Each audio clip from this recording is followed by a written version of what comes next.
আমরা এবারে সদৃশ্যকোণী ত্রিভুজের সাহায্যে পিথাগোরাসের উপপাদ্য প্রমাণ করব। সেদিন আমরা দুটি সমকোণী ত্রিভুজের সাহায্যে পিথাগোরাসের উপপাদ্য প্রমাণ করেছিলাম। আজকে বিকল্প প্রমাণ সদৃশ্যকোণী ত্রিভুজের সাহায্যে পিথাগোরাসের উপপাদ্যের প্রমাণ। এই প্রমাণটিকে অনেক জায়গায় পাওয়া যায়, যে এটি ভারতীয় গণিতবিদ ভাস্কর দ্বিতীয় প্রমাণ করেছেন। আবার অনেক জায়গায় দেখা যায় যে জ্যামিতির জনক ইউক্লিডীয় এই প্রমাণটি দ্বিতীয় প্রমাণ। তো আমরা প্রমাণটা শুরু করি। সদৃশ্যকোণী ত্রিভুজ, সদৃশ্যকোণী ত্রিভুজের সাহায্যে প্রমাণ করার আগে আমি একটু আমাদের ক্লাস 7-এর পড়ায় ফিরে যেতে চাই। ক্লাস 7-এ আমাদের একটা অধ্যায় ছিল সর্বসমতা এবং সদৃশ্যতা। আমি বলতে চাই সর্বসমতা সদৃশ্যতা এই অধ্যায়ে আমরা শিখেছিলাম সদৃশ্য কি, অর্থাৎ দুইটি ত্রিভুজ কখন সদৃশ্য হবে। তাহলে আমরা একটু শুরু করি, আমরা একটু আলাদাভাবে বুঝি দুইটি ত্রিভুজ কখন সদৃশ্য হবে। ধরলাম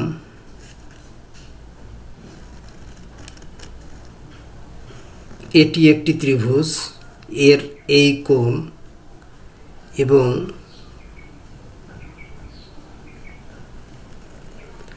এটি একটি ত্রিভুজ,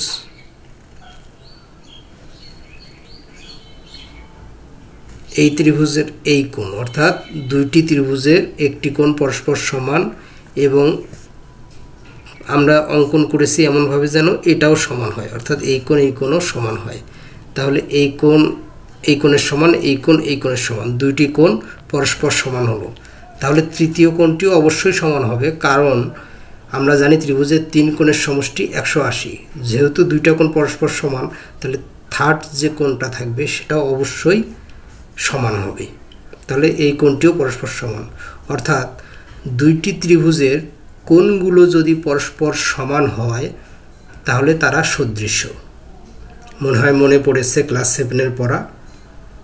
সদৃশ্যকোণী ত্রিভুজের বৈশিষ্ট্য হচ্ছে যদি ত্রিভুজ দুটো সদৃশ্য হয় তাহলে বাহুগুলোর অনুপাত হবে সমান, অর্থাৎ এই বাহুর দৈর্ঘ্য যদি এ হয়, এই বাহুর দৈর্ঘ্য যদি ই হয়, তাহলে এ ইর অনুপাত, এবং এই বাহুর দৈর্ঘ্য যদি বি হয়, এই বাহুর দৈর্ঘ্য যদি ডি হয়, এবং এটা সি এটা এফ, তাহলে এই বাহুর সাথে অনুপাত এবং এই বাহুর সাথে এই বাহুর অনুপাত হবে পরস্পর সমান। মূলত সদৃশ্যকোণী ত্রিভুজের সাহায্যে প্রমাণটি করতে আমরা এই তত্ত্বকে কাজে লাগাবো, অর্থাৎ ক্লাস 7-এর পড়াকে কাজে লাগাবো।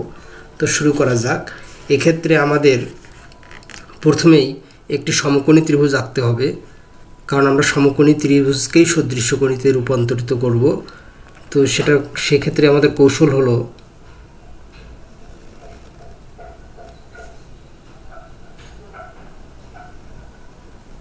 বইয়ের সাথে মিল রেখে আমি ত্রিভুজটির সমকোণ উপরের দিকে নিলাম, অর্থাৎ এই কোণটি হচ্ছে আমার এক সমকোণ। নামকরণ করুন এ বি সি ত্রিভুজের সি কোণ এক সমকোণ।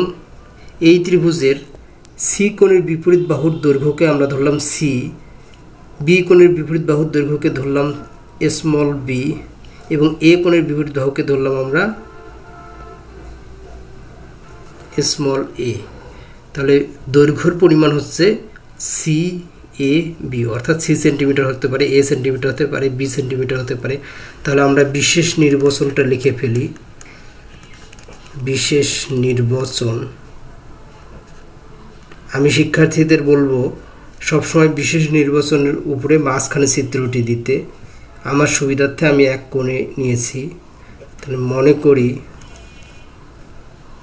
সমকোণী ত্রিভুজ এ বি সি এর কোণ সি সমান এক সমকোণ, এ বি সমান সি, এ সি সমান বি এবং বিসি সমান এ প্রমাণ করতে হবে যে পিথাগোরাসের উপপাদ্যে আমরা কি প্রমাণ করি, প্রমাণ করতে হবে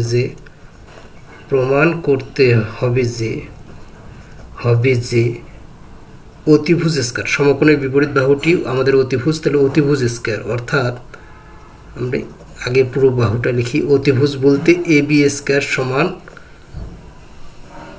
BC square plus AC square বা সি স্কয়ার সমান A square plus B square. আমরা এইটিকেই প্রমাণ করব। এই প্রমাণটি খুব একটি কঠিন না, খুব সহজ প্রমাণ। এক্ষেত্রে আমরা একটু অঙ্কন করে নেব। অঙ্কন কি করব, এই যে সি কোণটি আছে, এই সি কোণ থেকে সি কোণের বিপরীত বাহু এ বি এর উপর লম্ব অঙ্কন করব, অর্থাৎ সি থেকে এই বাহুর উপর আমরা লম্ব অঙ্কন করি। সি থেকে এই বাহুর উপর লম্ব অঙ্কন করলাম। বইয়ের সাথে মিল রেখে আমি এজ ধরছি, ডিও ধরা যায়। তাহলে সি এজ লম্ব এ বি আঁকি। এখন এখানে এ বি বাহুটি দুই ভাগে বিভক্ত হলো, এ এজ অংশ বি এজ অংশ। এটার নামকরণও করা যায়, নামকরণ না করলেও হয়, যেহেতু অন্যান্য বাহুগুলোর নামকরণ হয়েছে তাহলে আমরা এটাও নামকরণ করি। অর্থাৎ এ এইচের দৈর্ঘ্যকে ধরি স্মল ডি, বি এইচের দৈর্ঘ্যকে ধরি স্মল ই। তাহলে আমরা অঙ্কনটা লিখে ফেলি।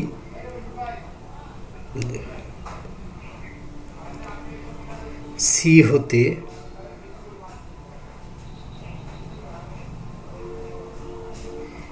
এ বি বাহুর ওপর সি এস লম্ব এ বি আঁকি। যেখানে এ এস সমান হবে ডি, বি এস সমান হবে ই। তাহলে আমাদের দাঁড়াচ্ছে এ বি সমান A S plus B S. এই বিষয়টুকু বইয়ে নাই, আমি দিলাম। তাহলে এ বি বলতে আমাদের পুরো সি, আর এ এজ হচ্ছে ডি, বি এজ হচ্ছে ই, অর্থাৎ সি সমান ডি প্লাস ই। এবারে আমরা মূল প্রমাণে আসি। প্রমাণ করব আমরা সদৃশ্যকোণী ত্রিভুজের সাহায্যে। তো আগে যেমন বলছিলাম যে দুটি ত্রিভুজ সদৃশ্য প্রমাণ করব, তাহলে এখানে দুটি ত্রিভুজ দেখা যাচ্ছে। তো আমরা একটু খেয়াল করি, আমরা প্রথমেই কিন্তু একটা ত্রিভুজ এঁকেছিলাম। সেই ত্রিভুজটি ছিল সমকোণী ত্রিভুজ, এবং সমকোণী ত্রিভুজের শীর্ষ থেকে লম্ব আঁকার ফলে আরও দুটি ত্রিভুজ পাওয়া গেল। অর্থাৎ এখানে আছে তিনটা ত্রিভুজ, একটা মূল ত্রিভুজ এবং পরে বিভক্ত দুটো ত্রিভুজ। তাহলে আমরা মূল ত্রিভুজের সাথে এই বিভক্ত দুটো ত্রিভুজের প্রত্যেকটার সাথে তুলনা করব যে তারা সদৃশ্য কিনা। তাহলে আমরা ধাপ 1 নেব। মূল ত্রিভুজ আমাদের ত্রিভুজ এ বি সি, ও যে কোনো একটা ত্রিভুজ নেই। আমি নিলাম ত্রিভুজ এ সি এস, বইয়ে অবশ্য বি সি এস নিয়েছে, আমি এ সি এস নিলাম। এই দুটো ত্রিভুজে আমরা দেখতে পাচ্ছি এ বি সি এই ত্রিভুজের এ কোণ এবং এ সি এস এই ত্রিভুজের এ কোণ পরস্পর সমান, অর্থাৎ কোণ এ সমান কোণ এ। এটাকে লেখা যায় সি এ এস বা এইচ এ সি, অর্থাৎ এ কোণ হচ্ছে আমাদের সমান, কারণ এক্ষেত্রে আমাদের সাধারণ কোণ হয়েছে, সাধারণ কোণ একই কোণ। দ্বিতীয় ক্ষেত্রে আমরা কিন্তু এখানে লম্ব অঙ্কন করেছিলাম, তাহলে আমাদের পুরো এবিসি ত্রিভুজের একটা কোণ লম্ব এবং এখানে আর একটা কোণ লম্ব। তাহলে আমরা পাই কোণ কোণ এ সি বি, পুরো ত্রিভুজের কোণ সি কোণটি এক সমকোণ এবং এ সি এটিও এক সমকোণ। তাহলে এক সমকোণ আমাদের অঙ্কন অনুসারে এক সমকোণ হয়ে গেছে। সি কোণকে আমরা এক সমকোণ ধরেছি এবং এই কোণটিও আমাদের লম্ব, অর্থাৎ এক সমকোণ। তাহলে অবশিষ্ট যে কোণটি থাকবে, বইয়ে এই কথাটি দেয়া নাই, না দিলেও সমস্যা নাই। অবশিষ্ট কোণ আমাদের বড় ত্রিভুজের কোণ থাকছে সি এবং ছোট ত্রিভুজের কোণ থাকছে, বড় ত্রিভুজের কোণ থাকছে বি এবং ছোট ত্রিভুজের কোণ থাকছে এই সি এর অংশ। তাহলে এই কোণ এই কোণ। তাহলে আমরা অবশিষ্ট কোণ এ বি সি সমান অবশিষ্ট কোণ এ সি এস। তাহলে স্পষ্ট দেখতে পাচ্ছি পুরো ত্রিভুজ অর্থাৎ এবিসি ত্রিভুজ এবং এ সি এস ত্রিভুজের তিনটি কোণ পরস্পর সমান। যদি তিনটি কোণ পরস্পর সমান হয় তাহলে আগে যেমনটা বলছিলাম যে আমাদের ত্রিভুজদ্বয় সর্বসম। তাহলে অতএব সর্বসম না, সদৃশ্য। ত্রিভুজ এ বি সি ও ত্রিভুজ এ সি এস সদৃশ্য কোণী বা সদৃশ্য। তাহলে যেহেতু সদৃশ্য কোণী বা সদৃশ্য, তাহলে আমরা লিখতে পারি যে যেহেতু 2 নম্বর ধাপে ত্রিভুজ এ বি সি ও ত্রিভুজ এ সি এস সদৃশ্য, যেহেতু তারা সদৃশ্য হলো, তাহলে আমরা কি বলতে পারি যে তাদের বাহুগুলোর অনুপাত সমান। এখন কোন বাহুগুলোর অনুপাত সমান আমরা খেয়াল করি। আমরা একটা কোণ নিয়েছিলাম সমকোণ, একটা সাধারণ কোণ অর্থাৎ এ কোণ। তাহলে আমার বড় ত্রিভুজের এ কোণের বিপরীত বাহু হবে বিসি। তাহলে আমি নিলাম বিসি। আর ছোট কোণের বিপরীত বাহু হয় সিএস, কিন্তু আসলে সিএসটা আমাদের প্রমাণে খুব একটা কাজে লাগবে না, এই জন্য ওটা নিয়ে আমাদের খুব বেশি লাভ হচ্ছে না। আমরা বরং অন্য কোণ নেই। অন্য কোণ কেমন? লম্ব নেই। লম্ব আছে কোনটা? যেমন বড় ত্রিভুজের লম্ব হচ্ছে সিতে আছে, তাহলে সি এক সমকোণ, এদিকে আমাদের এইচে আছে ছোট ত্রিভুজের এক সমকোণ। তাহলে এক সমকোণের কোণের বিপরীত বাহু নেই, তাহলে সি কোণের বিপরীত বাহু এ বি অনুপাত ছোট ত্রিভুজের সমকোণ এসিএস, এখানে এই কোণের সমকোণের বিপরীত বাহু এসি। একইভাবে এবার অন্য ত্রিভুজটি নেই, অন্য কোণটি নেই। অন্য কোণ কোথায়? আমাদের আরেকটা কোণ। এই কোণ নিয়ে তো লাভ হচ্ছে না, কারণ এই লম্ব আসছে, লম্ব আমাদের প্রমাণে কাজে লাগবে না। তাহলে আমাদের একটি থাকলো সমকোণী, যেটা আমরা নিলাম। এবারেতে অপর একটি কোণ থাকছে এই কোণ এবং এই কোণ। তাহলে এই কোণের বিপরীত বাহু বড় ত্রিভুজের এই কোণের বিপরীত বাহু এসি এবং ছোট ত্রিভুজের এই কোণের বিপরীত বাহু এএস। তাহলে বড় কোণের বিপরীত বাহু বি কোণের বিপরীত বাহু এসি এবং ছোট ত্রিভুজ এসিএস এর বিপরীত সি কোণের বিপরীত বাহু এএস। তাহলে আমরা মান বসাই দেই, বা আমরা একটু পরের পৃষ্ঠায় যাই। তাহলে আমরা পরের পৃষ্ঠায় আমি লাইনটি লিখে নিলাম, এবং ওই যে এ বি এসি এস আমরা ধরেছিলাম এ বি সি, এটি সমকোণ। তাহলে এটা সি বাহু ছিল, এটা এ বাহু, আর এটা বি বাহু, আর এখানে লম্ব আকার ফলে এইটুকু ডি, এইটুকু ই। তাহলে এইটুকু হচ্ছে ডি, অর্থাৎ সবগুলোর মান বসাইলাম। এ বি হচ্ছে আমার সি, এসি বি, সবগুলো মান বসাইলাম। তারপর আর গুণ করি, আর গুণ করলে হয় বি স্কয়ার সমান সিডি। এটিকে আমরা 1 নম্বর সমীকরণ দিলাম। এবার আমরা পরের ধাপ যাই। তাহলে পরের ধাপ 3। পরের ধাপে ঠিক একইভাবে আমরা যেমন নিয়েছিলাম এই দিকে এসিএস ত্রিভুজ, এবারে পুরো ত্রিভুজ এবং বিসিএস ত্রিভুজ নেব। তাহলে বিসিএস ত্রিভুজ অনুরূপে, তাহলে আমরা একই কাজ করব, তো এই জন্য একবারে অনুরূপেই লিখে দিই। একই কাজ বারবার করা কেমন হয় আমরা তো জানি, আমরা তো করতে পেরেছি আগেরটা। তাহলে এটা অনুরূপে দেই। তাহলে অনুরূপে ত্রিভুজ এ বি সি ও ত্রিভুজ বিসিএস সদৃশ্য। ফলে এক্ষেত্রে আমরা বাহুগুলোর অনুপাত সমান পাবো। এক্ষেত্রেও একই কৌশলে নেব, অর্থাৎ এ বি ভাগ বিসি, এবং এক্ষেত্রে এই কোণ এবং এই কোণ সমান হবে। তো তাহলে এই কোণের বিপরীত বাহু হচ্ছে বিসি এবং এই কোণের বিপরীত বাহু বিএস। মান বসাই দেই। এ বি এর মান হচ্ছে সি, বিসি এর মান এ, এ বিএস এর মান ই। তাহলে আর গুণ করি,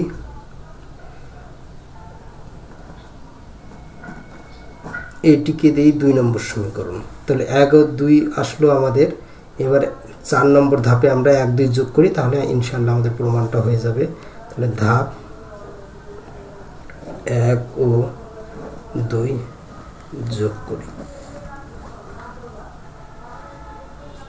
তাহলে যোগ করলে এর বাম পক্ষের সাথে প্রমাণ যোগ এবং এর ডান পক্ষের সাথে এর ডান পক্ষ যোগ। তাহলে বা A square plus B square সমান সি কমন নিলাম, তাহলে ই প্লাস ডি থাকলো। তাহলে আমাদের ই প্লাস ডি সমান কি হয়, এটা পুরোটাই হবে সি। তাহলে বা A square plus B square সমান সি স্কয়ার, অতএব সি স্কয়ার সমান A square plus B square. প্রমাণ হয়ে গেছে। সি স্কয়ারের নাম ছিল A B square, B C square, A C square. তাহলে আমাদের প্রমাণ হয়ে গেল।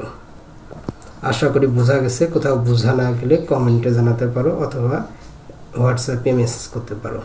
ধন্যবাদ।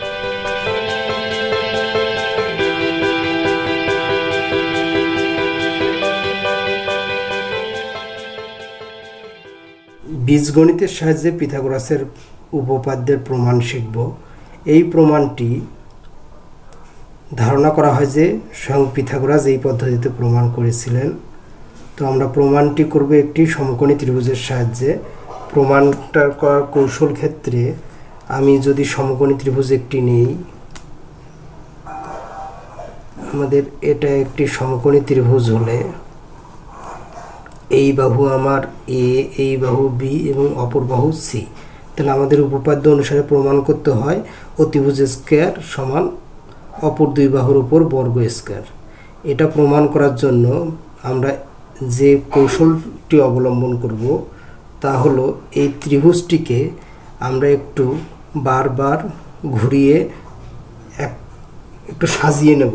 কিভাবে সাজিয়ে নেব, আমার এখানে একটা সমকোণী ত্রিভুজ আছে। এই সমকোণী ত্রিভুজটি এর বাহু যদি এইটুকু এ হয়, এই বাহু এ, এই বাহু বি, এই বাহু সি, তাহলে এই এ বাহুর সমান করে আমি এই পাশে উল্টাই দেব। অর্থাৎ আমার হয়ে যাবে এই এ বি বাহুর সমান করে উল্টাই দেব। অর্থাৎ আমার এখানে বি যেমন আছে, আমি একটু মনে হয় ভুল বলেছি, এটা এ আছে, এইটা এই এ বাহুর সমান করে এ বাহুকে বর্ধিত করব এমনভাবে যেন বি সমান হয়। অর্থাৎ আমাদের বি পড়ে যায় এখানে, বি বাহু পড়ে যায় এখানে, এ বাহু পড়ে যায় এইখানে। তাহলে এ বি, তাহলে এখানে আমাদের এটা বি পড়বে। বি সমান করে এইটুকু আমরা তৈরি করব। করার পর এখানে তাহলে থাকছে আমাদের এ, এ, তাহলে এইটুকু যোগ করলে হবে সি। একইভাবে এইদিকে এ পরিমাণ বাড়াবো আর এদিকে বাড়াবো আমরা বি পরিমাণ। তারপরে এ বি যোগ করব। একইভাবে এদিকে এ পরিমাণ, মানে এ বি থাকবে আর এদিকে বি পরিমাণ। তারপরে এই দুটো যোগ করব। তাহলে আমাদের এরকম একটা বর্গক্ষেত্র হবে। বর্গক্ষেত্র হলে ভিতরে আরেকটি বর্গক্ষেত্র হবে। আমাদের এই ত্রিভুজটি মূলত এইভাবে একবার ঘোরাবো, তারপর এই বাহুকে বড় বাহু ধরে এটাকে একবার, আবার এই বাহু বড় বাহু এখানে গেছে, এবার এই বাহু এইখানে আসবে, এখানে একবার, তারপর এখানে আরেকবার, শেষ। তাহলে আমাদের এই চিত্রটি হবে। তো আমরা সুবিধার্থে চিত্রটি আগেই অঙ্কন করে নিয়েছি ঠিক একইভাবে। আশা করি চিত্র আঁকার কৌশল সবাই বুঝতে পেরেছ। আমরা বিশেষ নির্বাচনটাও লিখে নিয়েছি। বিশেষ নির্বাচন মনে করি এ বি সি সমকোণী ত্রিভুজের সি অতিভুজ, তাহলে আমাদের প্রমাণ করতে হবে অতিভুজ স্কয়ার সমান লম্ব স্কয়ার প্লাস ভূমি স্কয়ার বা অপর দুই বাহুর স্কয়ার, সি স্কয়ার সমান A square plus B square. তাহলে আমরা অঙ্কন করি, সমকোণী ত্রিভুজটিকে পুনর্বিন্যাস করে পাশের চিত্রের মতো করলাম। এবারে আমরা প্রমাণ করব। তাহলে প্রমাণে দেখা যাচ্ছে যে এই পুরো চিত্রটি একটি বর্গক্ষেত্র। তাহলে চিত্রটি একটি বর্গক্ষেত্র যার প্রতিটি বাহুর দৈর্ঘ্য এই বাহুর দৈর্ঘ্য এ অংশ প্লাস বি অংশ, তাহলে হবে এ প্লাস বি। অতএব চিত্রটির ক্ষেত্রফল, তাহলে পুরো চিত্রের ক্ষেত্রফল হবে বাহু স্কয়ার, অর্থাৎ এ প্লাস বি হোল স্কয়ার। তাহলে আমাদের পুরো চিত্রটির ক্ষেত্রফল পাওয়া গেল। এখন আমরা চিত্রের দিকে লক্ষ্য করি, এখানে 4টি সমকোণী ত্রিভুজ আছে। এই পুরো চিত্রটি 4টি সমকোণী ত্রিভুজ এবং ভিতরে একটি বড় বর্গের সমষ্টি, অর্থাৎ 4টা ত্রিভুজ যদি যোগ করি এবং ভিতরে বর্গের ক্ষেত্রফল যোগ করি তাহলে আমাদের পুরো চিত্রের ক্ষেত্রফলের সমান হবে। তাহলে দ্বিতীয় ধাপে যে ভিতরের চিত্রটির সকল বাহু দৈর্ঘ্য সি যা একটি বর্গ, অতএব সি বাহু বিশিষ্ট বর্গের ক্ষেত্রফল সি স্কয়ার ত্রিভুজ এ বি সি, আমরা একটু এটা লিখি যে এ বি সি বাহু বিশিষ্ট ত্রিভুজ, যেহেতু এটা বাহুর দৈর্ঘ্য দেওয়া আছে, তাহলে এ বি ও সি বাহু বিশিষ্ট ত্রিভুজের ক্ষেত্রফল হবে, আমরা জানি সমকোণী ত্রিভুজের ক্ষেত্রফল হাফ গুণন ভূমি গুণন উচ্চতা বা লম্ব। তাহলে আমাদের দাঁড়াচ্ছে 3 নম্বর ধাপে আমরা চিত্রানুসারে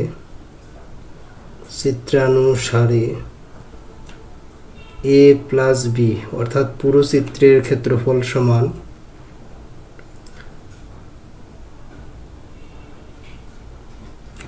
ভিতরের বর্গের ক্ষেত্রফল এবং 4টা ত্রিভুজের ক্ষেত্রফলের সমষ্টি। বাংলায় লিখি 4টা ত্রিভুজের ক্ষেত্রফলের সমষ্টি। তাহলে আমাদের এখানে একটু সরলীকরণ করে নিলাম। এখানে সূত্র ফেললে A square plus 2ab plus B square C square plus 2ab, তাহলে আমাদের উভয় পক্ষ থেকে 2ab বাদ দিলাম, তাহলে দাঁড়ালো এ স্কয়ার প্লাস বি স্কয়ার সমান সি স্কয়ার। অতএব সি স্কয়ার সমান A square plus B square. আমাদের প্রমাণ হয়ে গেল। খুব সহজ প্রমাণ, আশা করি বোঝা গেছে। তারপর আমি বইয়ের চাইতে খুব ভেঙে করানোর চেষ্টা করেছি।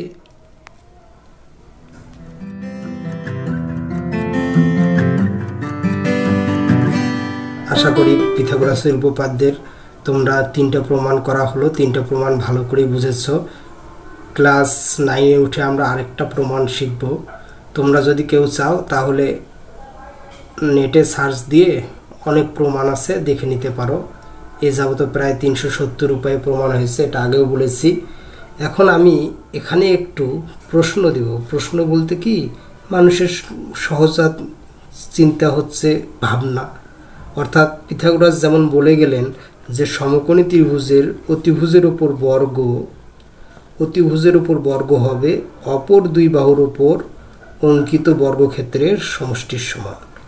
এই কথাটা পিথাগোরাস যেমন বলে গেলেন, ঠিক পরক্ষণেই তাহলে প্রশ্ন আসে যে ঠিক আছে, যদি এমন কোনো ত্রিভুজ হয় যে যার বড় বাহুটা, অতিভুজকে আমরা সাধারণত বৃহত্তম বাহু বলি, বৃহত্তম বাহুর উপর অঙ্কিত বর্গ অপর দুই বাহুর উপর অঙ্কিত বর্গক্ষেত্রের সমষ্টির সমান যদি হয়ে থাকে, অর্থাৎ এই কথাটি যদি হয়ে থাকে, তাহলে ওই ত্রিভুজটি সমকোণী হবে কিনা? অবশ্যই ওই ত্রিভুজটিও সমকোণী হবে। এটিও একটি আমাদের উপপাদ্য। এই উপপাদ্যটাকে বলা হয় পিথাগোরাসের উপপাদ্যের বিপরীত উপপাদ্য। ঠিকই ধরেছ, আমরা এখন পিথাগোরাসের উপপাদ্যের বিপরীত উপপাদ্য প্রমাণ করব। পিথাগোরাসের উপপাদ্য যেরকম গুরুত্বপূর্ণ, পিথাগোরাসের উপপাদ্যের বিপরীত উপপাদ্য একই রকম গুরুত্বপূর্ণ। তো প্রথমে আমাদের উপপাদ্যটি আমরা, অর্থাৎ বিশেষ নির্বাচন, এটি আমরা একটু পড়ে নেই। তোমাদের বই আছে, তোমরা দেখে নিতে পারো। আমি তারপরে বলে দিচ্ছি। যদি কোনো ত্রিভুজের বৃহত্তম বাহুর ওপর অঙ্কিত বর্গ অপর দুই বাহুর ওপর অঙ্কিত বর্গক্ষেত্রের সমষ্টির সমান হয়।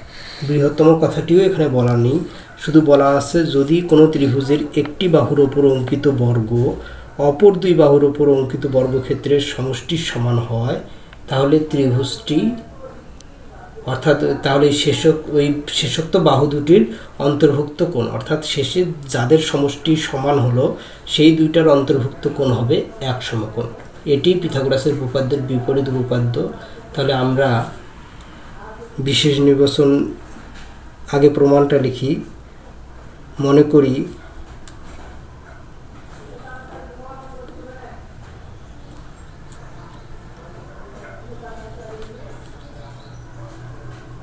করি এ বি সি একটি ত্রিভুজ যার এ বি স্কয়ার সমান AC square plus BC square. আমাদের প্রমাণ করতে হবে যে সি কোণটি এক সমকোণ। তাহলে আমরা লিখে ফেলি, মনে করি বিশেষ নির্বাচন মনে করি ত্রিভুজ A B C A B square সমান AC square plus BC square. তাহলে এ বি আর এসি স্কয়ার করা হয়েছে, এ বি এবং এসি স্কয়ার করে সমষ্টি করা হয়েছে। তাহলে এ বি আর এসি এর মধ্যবর্তী কোণ অর্থাৎ সি কোণ আমাদের এক সমকোণ প্রমাণ করতে হবে। তাহলে প্রমাণ করতে হবে যে কোণ এ সি বি বা কোণ সংক্ষেপে সি এক সমকোণ। এটা আমরা প্রমাণ করব। তাহলে প্রমাণ করি। প্রমাণের সাথে আমরা একটু অঙ্কন করে নেব। অঙ্কনটা কেমন? অঙ্কনটা খুব সহজ। অঙ্কন ঠিক এইরকমই, অর্থাৎ এসি এবং বিসিকে বাহু ধরে, এসি সমান, এসি যদি 5 সেন্টিমিটার হয় বা 2 সেন্টিমিটার হয়, এই এসি এর সমান আমি ডি এফ একটি বাহু আঁকলাম এবং বিসি এর সমান ইএফ একটা বাহু অঙ্কন করব। ঠিক এমনভাবে অঙ্কন করব যাতে আমার এই কোণটি এক সমকোণ হয়, অর্থাৎ এই কোণটিকে আমরা এক সমকোণ ধরেই প্রমাণ করলাম, মানে এক সমকোণ ধরেই নিলাম। কিন্তু শর্ত হচ্ছে এসি এর সমান ডিএফ, অর্থাৎ এইটুকুর সমান এইটুকু এবং এই বাহুর সমান এই বাহু। এই শর্তে আমরা এই কাজটুকু করলাম। এবারে ডিই যোগ করি, অর্থাৎ ত্রিভুজ এ বি সি এর এসি সমান ডিএফ এবং বিসি সমান ইএফ নিয়ে একটি সমকোণী ত্রিভুজ আঁকি, সমকোণী ত্রিভুজ ডিইএফ আঁকি। বইয়ের অঙ্কনটি দেওয়া আছে। তাহলে আমাদের এই ক্ষেত্রে হলো আমি শুধু সংক্ষিপ্ত আকারে লিখে নিচ্ছি, এসি সমান ডিএফ এবং বিসি সমান ইএফ। এইটুকু আমরা পেলাম। বইয়ে আরেকটু পুরো কথাটা দেয়া আছে অঙ্কনের, আমি লিখলাম না কারণ তোমরা বুঝতে পারবা। আমরা এখন প্রমাণে চলে যাই। প্রমাণের শুরুতেই আমাদের কিন্তু প্রথমেই বিশেষ নির্বাচনেই দেয়া আছে যে দেওয়া আছে বা যেহেতু এ বি স্কয়ার সমান AC square plus BC square, এইটুকু আমাদের বলাই আছে যে একটি বাহুর উপর বর্গ অপর দুই বাহুর উপর বর্গের সমষ্টি সমান হবে। ভালো কথা হোক। এখন অঙ্কনে আমরা এসি সমান ডিএফ এঁকেছিলাম, তাহলে এসি এর জায়গায় আমরা ডিএফ বসাতে পারি এবং বিসি এর জায়গায় আমরা বসাতে পারি ইএফ। আমাদের মনে আছে যে আমরা ডিইএফ এর এফ কোণটিকে সমকোণী ত্রিভুজ ধরেছিলাম। তাহলে যদি সমকোণী ত্রিভুজ হয় তাহলে আমরা ওই যে আগে শিখলাম পিথাগোরাসের উপপাদ্য, সে অনুসারে অপর দুই বাহুর সমষ্টির সমান হবে কি ডিই স্কয়ার, অর্থাৎ অতিভুজ স্কয়ার, কারণ এইটুকু আমাদের অতিভুজ।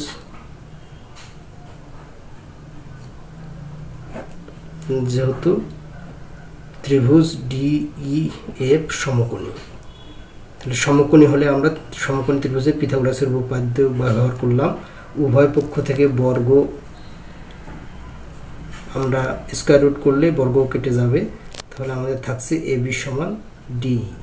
তাহলে আমাদের এ বি আর ডি সমান হয়ে গেল। সমান হয়ে গেল মানে প্রমাণও হয়ে গেল। কিভাবে? এখন আমরা সি কোণকে সমকোণ প্রমাণ করব। তো এখন যদি আমরা ত্রিভুজ এ বি সি এবং ত্রিভুজ ডিইএফ সর্বসম প্রমাণ করতে পারি তাহলে কিন্তু আমাদের প্রমাণ হয়ে যাবে। তাহলে আমরা শুরু করি। ত্রিভুজ এ বি সি ও ত্রিভুজ ডিইএফ এ আমরা পেলাম ধাপ 1-এ এ বি সমান ডিই, অঙ্কন করেছিলাম এসি সমান ডিএফ এবং বিসি সমান ইএফ, অর্থাৎ তিনটি বাহু পরস্পর সমান। তাহলে আমাদের এই ক্লাস 7-এ পড়েছিলাম বাহু বাহু বাহু উপপাদ্য। তাহলে বাহু বাহু বাহু উপপাদ্য অনুসারে আমাদের ত্রিভুজদ্বয় সর্বসম। অতএব ত্রিভুজ এ বি সি সর্বসম ত্রিভুজ ডিইএফ। তাহলে আমাদের সর্বসম হয়ে গেল। তাহলে অবশ্যই এফ কোণ এবং সি কোণ পরস্পর সমান হবে। অতএব কোণ এফ সমান কোণ সি সমান এক সমকোণ। ব্যাস, প্রমাণ হয়ে গেল। খুব সহজ প্রমাণ এবং গুরুত্বপূর্ণ। আশা করি বোঝা গেছে। না বুঝলে অবশ্যই মেসেজে জানাতে পারো। ধন্যবাদ।